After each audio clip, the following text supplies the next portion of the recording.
देखिए क्वेश्चन क्या कह रहा है, क्वेश्चन तो नहीं है, थ्योरम है, बहुत ही इंपॉर्टेंट थ्योरम है। थ्योरम क्या कह रहा है, यदि दो त्रिभुज में एक त्रिभुज की भुजाएं दूसरे त्रिभुज की भुजाओं के समानुपाती हो, एक ही अनुपात में हो, तो इसके संगत कोण क्या होता है, बराबर होता है। सबसे पहले इसकी बेसिक्स को पकड़ते हैं कि बेसिक्स क्या कह रहा है और त्रिभुज समरूप होता क्या है, ये पहले समझ जाता है। कि मान लीजिए कि दो त्रिभुज है, एक त्रिभुज आपका ए बी सी है और दूसरा त्रिभुज हम ले लेते हैं डी ई एफ। ये दो त्रिभुज समरूप तब होगा जब इसके संगत कोण बराबर होंगे। संगत कोण का मतलब इसका कोण इसके बराबर हो,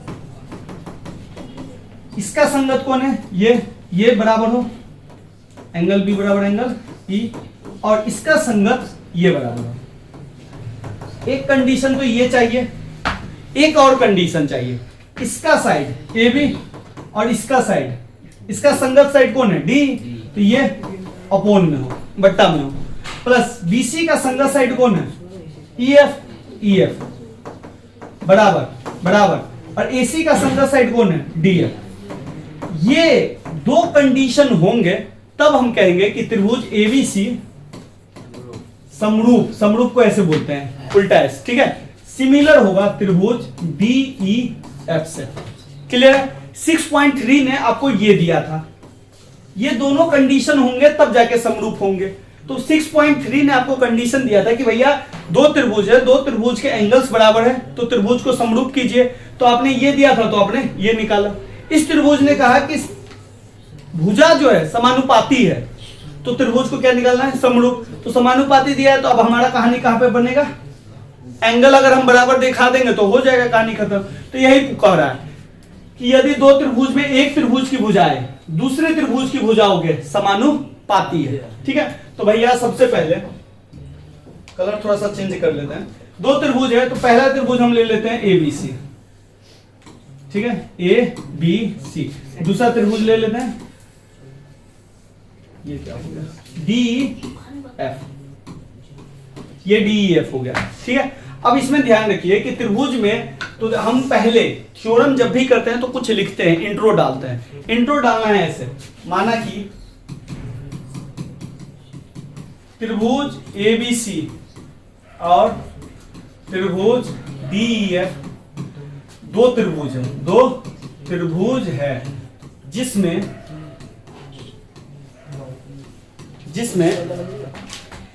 ए बी बराबर ए बी बट्टा डी, देखिए ना क्या कर रहा है, एक त्रिभुज की भुजा है दूसरे त्रिभुज की भुजाओं के समानुपाती है, तो ये बट्टा ये, तो इस भुजा का समानुपाती ये, इस भुजा का समानुपाती ये, और इस भुजा का समानुपाती ये। तो ए बी बराबर डी बी सी बट्टा ई एफ बराबर ए सी बट्टा डी एफ दिया गया है। तब हमें सिद्ध करना है कि, सिद्ध क्या करना है, त्रिभुज, दोनों त्रिभुज समरूप होते हैं, यही सिद्ध करना है ना। सिद्ध करना है कि त्रिभुज एबीसी समरूप त्रिभुज डीईएफ, ये करना है। लेकिन ये करने के लिए आपके पास दो कंडीशन होनी चाहिए, एक तो भुजा अनुपात में होना चाहिए, दूसरा ये एंगल इसके बराबर हो, ये एंगल इसके बराबर हो, ये एंगल इसके बराबर हो। एक तो दिया है, तो आप सिद्ध करने के लिए आपको चाहिए क्या, ए बराबर डी, बी बराबर ई और सी बराबर एफ, यही चाहिए ना। देखिए ना, ये दोनों कंडीशन बनेंगे तब त्रिभुज समरूप होगा। 6.3 थ्योरम में ये दिया था तो हमने ये निकाल लिया और त्रिभुज समरूप कर दिया। इस थ्योरम में ये दे दिया तो कर रहा है त्रिभुज समरूप करने के लिए, तो ये दिया हुआ है, ये अगर हम निकाल लेंगे तो हमारा कहानी बन जाएगा। तो चलते हैं इसी पे खेलते हैं। अब आइए ये ले लिए, अब इसमें ना कुछ रचना करेंगे। रचना क्या करेंगे, ए बी के बराबर इसमें से एक लाइन काटेंगे, ठीक है, ए बी बराबर डीपी तथा एसी बराबर डी एन, पी क्यू ले लेते हैं, डी क्यू काटा तथा पी से क्यू को मिलाया। यानी कि क्वेश्चन क्या कर रहा है, हमने ए बी बराबर डीपी काटा, डी यहां है ना, तो ए बी जितना है उतना ही हमने डीपी काट लिया। यानी कि ए बी डी पी बराबर हो गया। AC बराबर क्या काटा, DQ। AC जितना है उतना ही हमने DQ काटा, DQ काटा। फिर क्या कह रहा है, P से Q को मिला दीजिए, मिला दिया, कोई दिक्कत। अब देखिए, अब आपके पास दिया क्या गया है, दिया है AB बटा D, BC बटा EF, AC बटा DF। तो जो दिया है उसको लिख लीजिए, AB बटा D दिया गया है, BC बटा EF को हटाओ और AC बटा DF ले लो, AC बटा DF। ये आपके पास दिया गया है, दिया गया है बाबू, है दिया गया। आपको लग रहा है कि कहां दिया, देखो ना, AB बटा D, तीन चीज दिया है, हम दो ही चीज ले रहे हैं, BC बटा EF को छोड़ दिए, AB बटा D ले लिए, AC बटा DF, ये आपको दिया गया, दिया गया। अब आपने AB किसके बराबर काटा है, DP के बराबर। AP के जगह पे क्या लेंगे, DP, क्लियर है। तो AB के जगह हम क्या ले रहे हैं, DP बटा DE। AC के जगह ले लीजिए DQ, DQ बटा DF। यहां पे लिख दीजिए AB बराबर DP और AC बराबर DQ। ये समझे हमने क्या किया, कोई दिक्कत नहीं ना। अब जैसे आपका है DP बटा D, तो इस ट्रायंगल में देखो DP बटा D, DP बटा D, ये साइड और ये पूरा आ गया, आ गया, और DQ बटा DF पूरा आया। आपके दिमाग में आया होगा कि भाई ये तो थेल्स फॉर्म में दिखला रहा है हमको, याद कीजिए थेल्स थ्योरम। थेल्स थ्योरम में हमने एक चीज पढ़ा हुआ था, याद कीजिए कि बाबू ABC और ये M होता था और ये N होता था, तो हम AM बट्टा MB भी लेते थे, ये बट्टा ये भी लेते थे, ये बट्टा ये भी लेते थे, ये बट्टा ये भी लेते थे, ये बट्टा ये भी लेते थे और ये बट्टा ये भी लेते थे।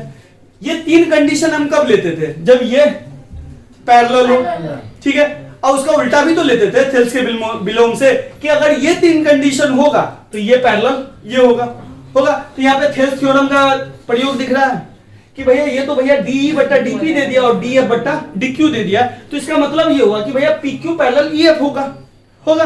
तो इससे हम लिख सकते हैं PQ पैरेलल EF, किससे, तो थेल्स के विलोम से। बात याद आया, थेल्स के विलोम से।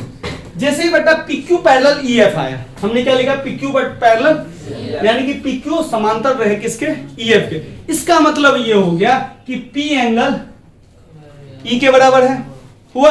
क्योंकि पैरेलल लाइन सिंपल कहता है कि दो पैरेलल लाइन है, ये ऐसे कटेगा तो ये एंगल इसके बराबर होगा, ये एंगल इसके बराबर होगा, ऊपर वाला एंगल इसके बराबर, इसका एंगल इसके बराबर। देखिए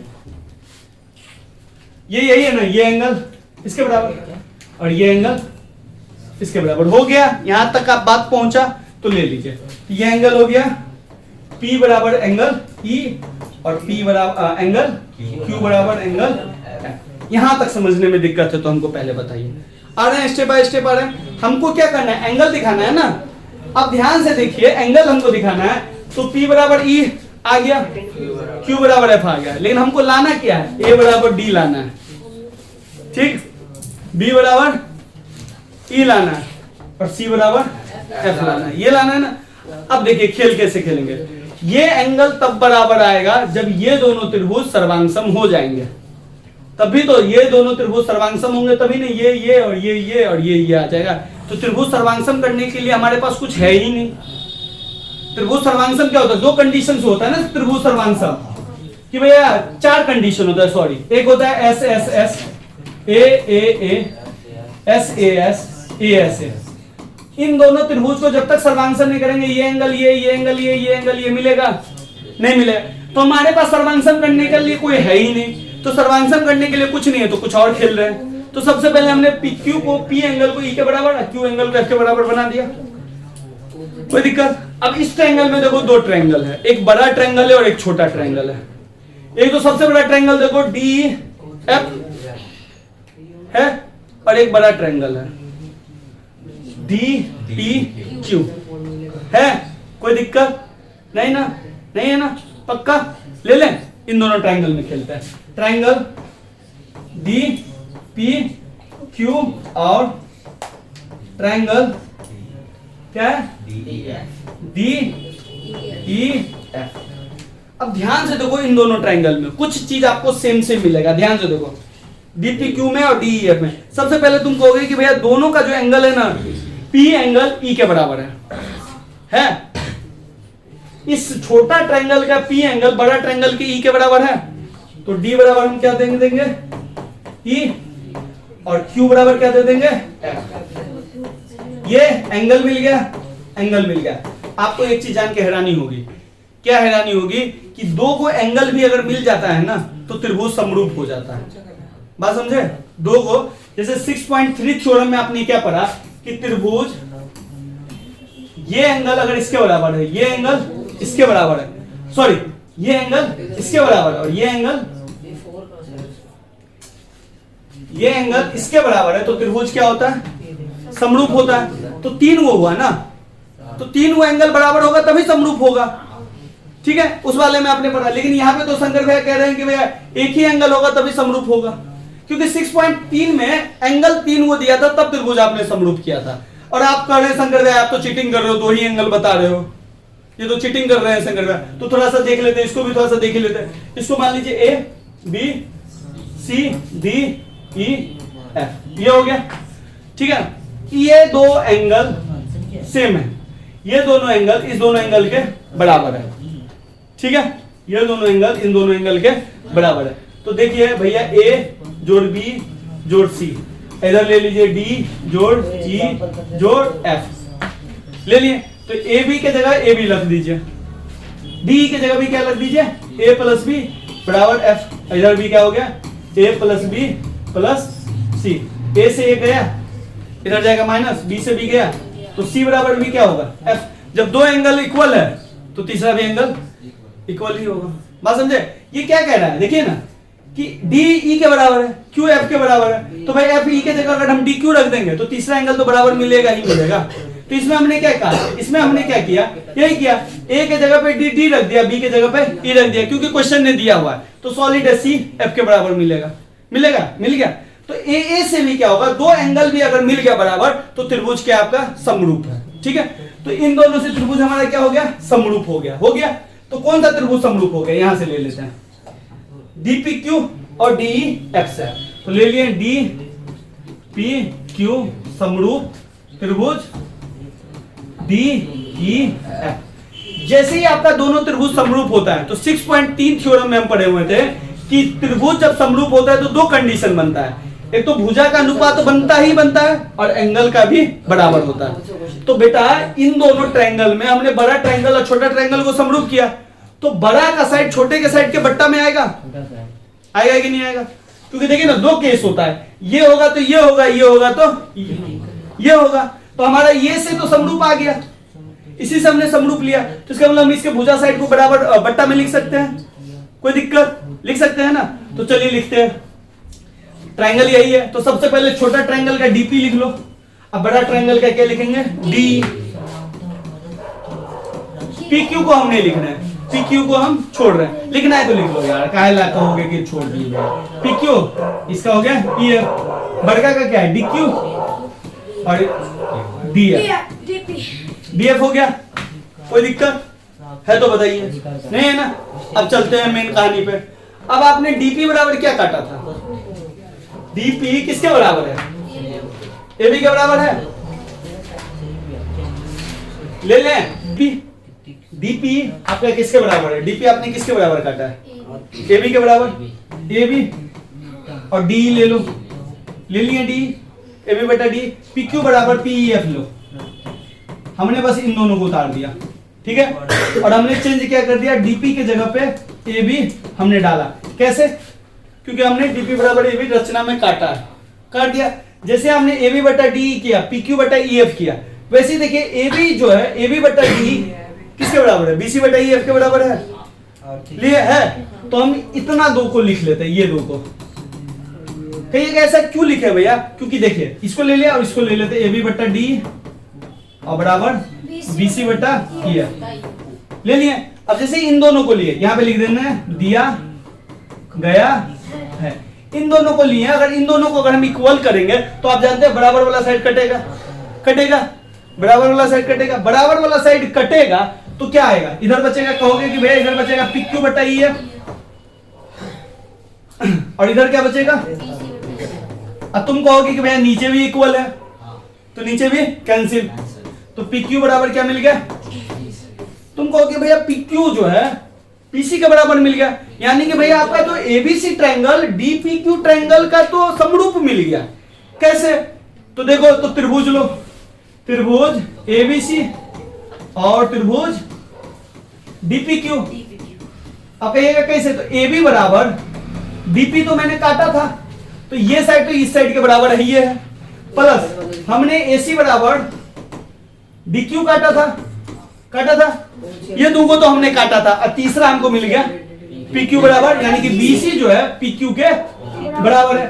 तुम कहोगे कि भैया ये तो ट्रिपल एस मिल गया, और ट्रिपल एस जैसे ही मिलता है भैया तो हम बोलते हैं कि त्रिभुज ABC समरूप त्रिभुज DPQ मिल गया। जैसे ही आपका त्रिभुज ABC समरूप DPQ मिला, इसका मतलब ये हुआ कि शंकर भैया A बराबर भैया D मिल गया भैया, B बराबर बकलोलवा P। ये दोनों त्रिभुज समरूप है ना, है ना? तो B बराबर क्या मिल गया? P। तुम कहोगे भैया C बराबर क्या मिला? Q मिला। ये तो कह दिया, लेकिन तुम देखो तो तुमने एक जगह और कुछ लिखा है, P बराबर E। तो P के जगह अगर मैं यहाँ पे एंगल B बराबर P के जगह E रख दूं और Q के जगह C बराबर F, Q के जगह मैंने क्या रख दिया? F रख दिया। तो देखो, एंगल A बराबर D, एंगल B बराबर E, एंगल C बराबर F। यही चाहिए था ना, एंगल A बराबर D, एंगल B बराबर E, एंगल C बराबर F। तो अगर ये दोनों कंडीशन आपका मिल गया, मिला कि नहीं मिला? एक ये मिला, एक ये मिल गया, एक ये मिल गया, तो हम बोलेंगे त्रिभुज ABC समरूप त्रिभुज DE हुआ। थोड़ा सा इतना परेशानी, थोड़ा सा देखना पड़ेगा फिर से तुम लोगों को।